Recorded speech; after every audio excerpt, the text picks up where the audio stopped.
Thanks for coming. I'm pleased you could join me, especially since it's been such a long journey to this coffee shop in such a remote, rural little town. I know it looks a bit empty, but this is actually busy for our local standards. But I know you didn't just come here to talk about how the coffee shop is doing. You wanted the info on the lead I mentioned to you, right? About the vampire. Now, just to make sure again, you are serious, aren't you? When I first caught wind of you, and that you were some self-proclaimed vampire hunter, it was hard to take it on face value. Anyone would assume that you're just some sort of role player, especially with how popular vampires are in the media and whatnot. So, you'll have to overlook my skepticism. Fortunately for you, I know vampires do exist. I've seen them. That's why I've been able to take you seriously. Well, somewhat seriously. The thing is, vampires are very powerful. And however powerful you think they are, they're even more powerful than that. From lifting cars all the way over their heads to running quickly enough to catch up to motorcycles to shrugging off bullets. There's a lot that they can do, and I'm not sure that there's much you can do against them. So, what is it that you actually intend to do? What's your plan? How are you going to stop them? Because I really don't see much of a way you can face them. You have to try anyway. You're not a very good vampire hunter, are you? Seriously, what are you gonna do? Say, for instance, I was a vampire. What would you do against me? How would you stop me? Do you have some kind of sort of magic bullet? Some sort of holy water in a gun or something? Oh, you need to get something from your bag. That's it? That little thing? A crossbow that shoots a wooden stake.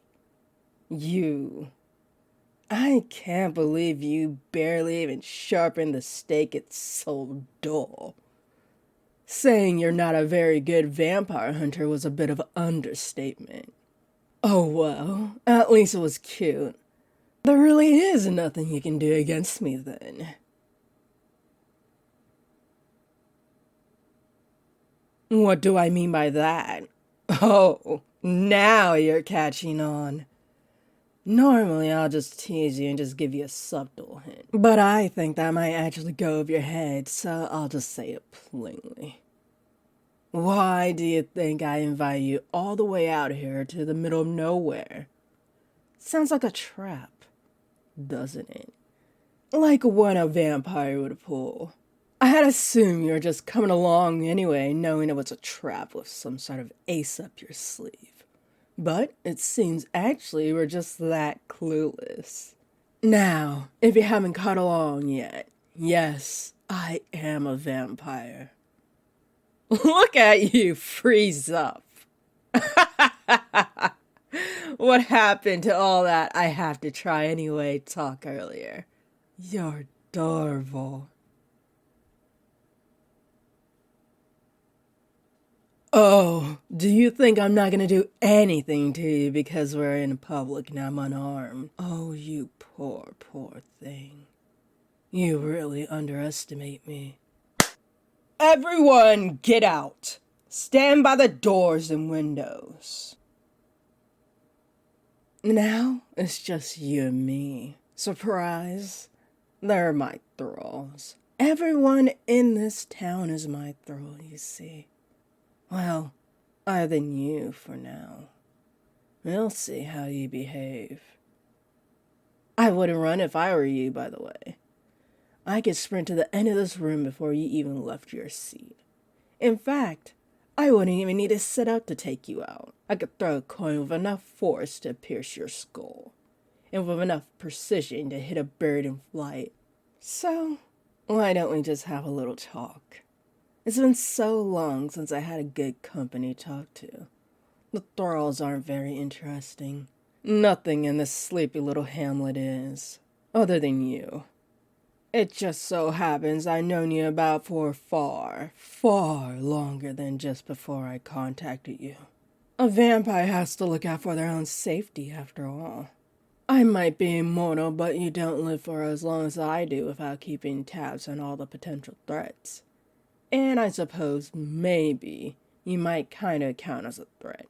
Well, okay, not really. You've proven yourself to be toothless.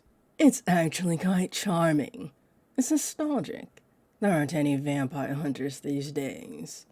No one believes in us anymore, much to their detriment. I think you might be the only one. You're intriguing. I haven't had any real entertainment in decades. Fighting vampire hunters was the only real spice in my life. But they're all gone now. Except for you. You remind me of the time in my life I actually had some thrill in it.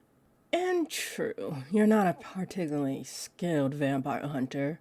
Once again, that's an understatement. But that's actually quite fitting. It adds to nostalgia. The other hunters weren't especially confident either. They kept on getting scanned by a con man selling fake holy water.